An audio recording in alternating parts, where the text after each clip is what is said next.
Ishte viti 274.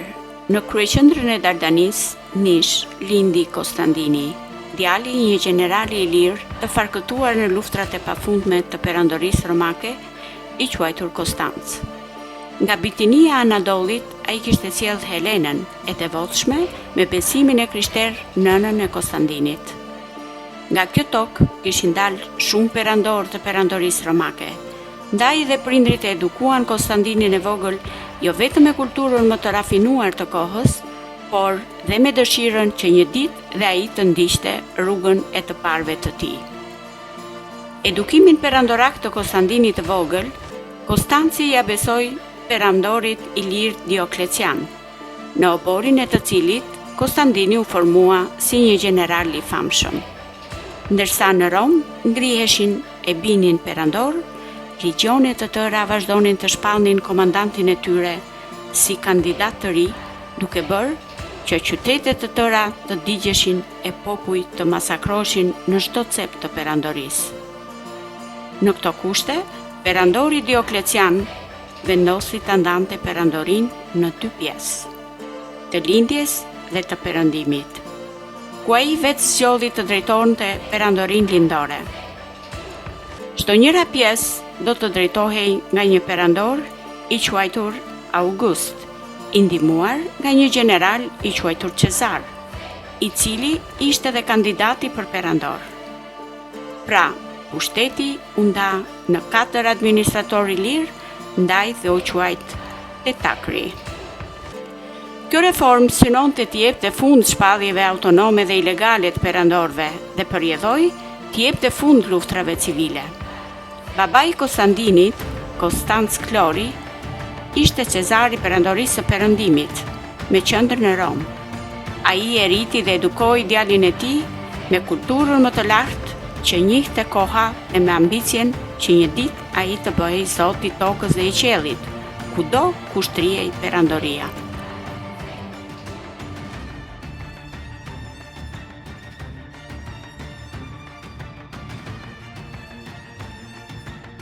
Konstantin, djali, shpirti im. Si e kalove ditën sot? Nene dashur, baba im i dashur, sot kam studiuar me mësuesit e mi të mrekullueshëm, të cilët janë shumë të përkushtuar për të më mësuar gjithçka nga historia e njerëzimit. Mësuesi im i greqishtes foli për Platonin dhe teorinë e tij mbi ndërtimin dhe funksionalitetin e shtetit në formë republikane. Ai theksoi se këto mësime do të jenë shumë të vlefshme në jetën time të ardhme. Po tjetër, çfarë të ka mësuar?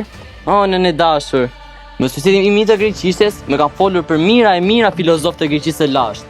Ka mësuar se si ndërtojnë qytet sipas mësimeve të Hekateut të Miletit. Ai theksoi se një ditë do të ndërtoj qytetin tim sipas këtyre mësimeve. Gjithashtu, ata më ka folur për Aristotelin, nxënësin e Platonit, dhe filozofinë e tij mbi natyrën dhe jetën. Birim, po për Aleksandrin e Madh të kanë folur, të parin tonë që pushtoi gjithë botën? Po ati i nderuar, ata më kanë treguar se si të parët tanë në udhëheqjen e Aleksandrit pushtuan kaq popull deri në kufit e Indis. Flamuri i ynë dhe Perëndia janë diell, e cila udhëhoq Aleksandrin e Madh për të sunduar botën. Birim, ki besim të Perëndia jon dielli. Dielli mbrojti dhe udhëhoq Aleksandrin. Dielli mbrojti dhe udhëhoq Piron. Dielli më mbron dhe më udhëheq mua si perandor i kësaj perandorie.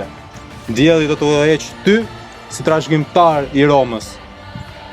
Prindrit e mi të dashur, mësimet tuaja do të jenë udhërrefyes i jetës sime. Me vdekjen e Konstancit, në vitin 306, shumë pretendent u sulën të rëmbenin postin. Ndaj, Konstantini që drejtonte legionet e Britanisë, zbriti me gjithë ushtrinë e tij drejt Romës në vitin 312. Në Romë e priste armiqësisht Maxenci, me 170.000 këmbësor dhe 18.000 kalorës, përballë 70.000 forcave dhe 8.000 kalorës që kishte Konstantini. Shpresat përfitore ishin shumë të pakta. Vetëm një forcë hyjnore mund të ndihmonte drejt fitores. Ushtria e Konstantinit ishte rreshtuar jashtë mureve të Romës. Ajo e Maxencit brenda saj. Midis tyre, ura e Milvianit dhe një vendim shumë i rëndë për t'u marrë. A do mund të mposhtej armiku?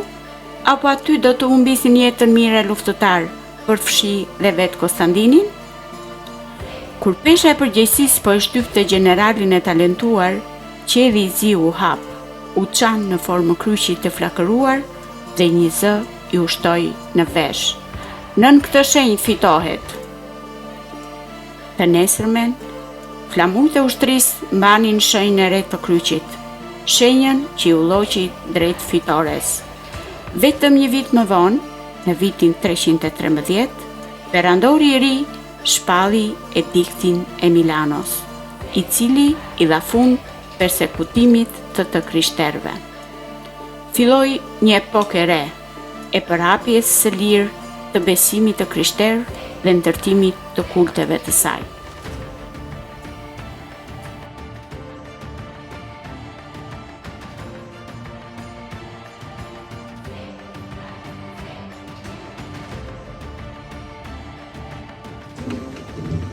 Mbreti ynë i madhërisëm. Ne jemi bitë e Jezu Krishtit. Ne besojmë në fjalën e tij të mirë, ashtu sikur se edhe nëna juaj. Ai solli paqe mbi botën, na mos e situam një tjetër, por romakët na përgjegën dhe na vrasin. Me mira të krishterë janë vrarë ose janë therrur nga luanët të Koloseun e Romës. Grekët na kërcmojnë, na rajnë, na përgosin. Vetëm ti mu të na shpëtosh nga këto vuajtje. Vezit e motra të gjakut tim, Dardan, Alban, Ilir, Macedonas, kudo që jeni.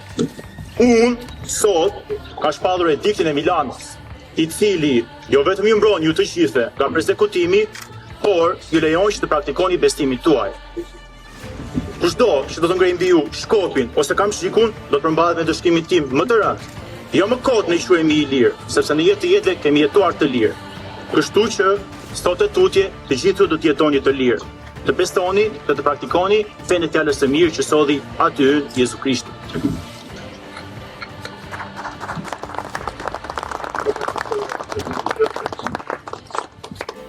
Për 9 vite me radhë, me mira artizan punuan ditë e natë për ndërtuar pranë ngushticës së Bosforit një Rom të re, të cilës Konstantini do t'i vendoste emrin e tij.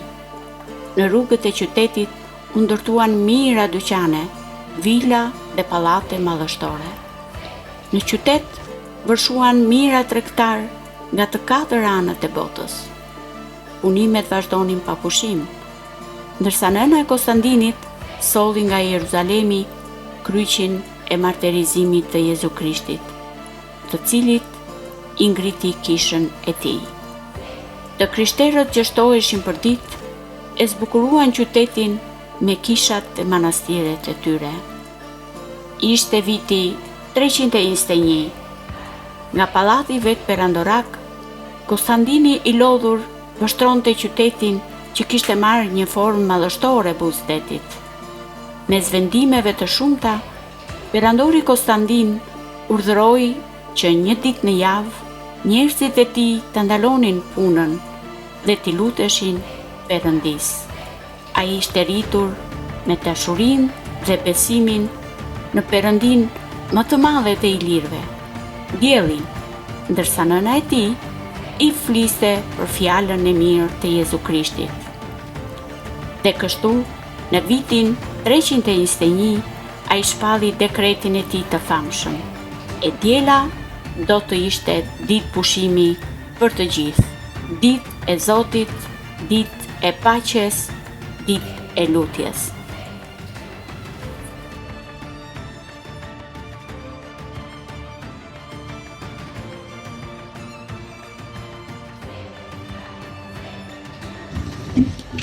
Roma është e jona, stoli i vintues dhe kryqi i artë e udhëhoqi ushtrinë time në betejën më të madhe dhe e nxori atë fitimtare. Perandoria jonë tani shtrihet nga perëndimi në lindje. Po aq e madhe sa ajo Aleksandri. Në Bizant ka filluar të ndërtojë kryeqytetin tim, Konstantinopolin, qendrën e botës, kryeqytetin tuaj. Nëna ime dashur shkoi deri në Jeruzalem për të zbuluar varin e Krishtit dhe prandaj solli kryqin e drurit të Jezu Krishtit, kryqin më të shenjtë të botës, të cilit unë po i ndërtoj një kishë madhështore. Të gjithë ju jeni lejuar të ndërtoni kishat tuaja, për të nderuar dhe për të respektuar atin ton, Jezu Krishtin. Por, Jezu Krishtin nuk do të nderoni ditën e shtunë, pasi do të nderoni diellin, do me thënë ditën e diel. Në këtë ditë nuk do të lejohet më që të punoni, sepse do të pastroni trupin tuaj në shtëpitë tuaja dhe shpirtin në kishë, për të bërë besimtar të denj të perandorisë time dhe të besimit. Paqja qoftë mbi ju. Jetë gjatë perandori ton. Jetë gjatë perandori ton. Na shpëtoj nga vuajtja. Shëndërton kishat tona. Nderon atit ton Jezu Krishtin. Lavdi perandori ton dhe nënës së tij të Krishterën.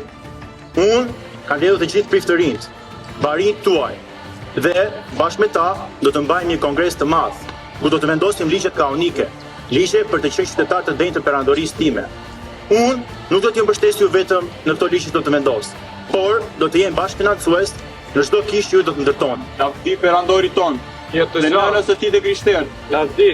Lavdi. Lavdi perandori ton.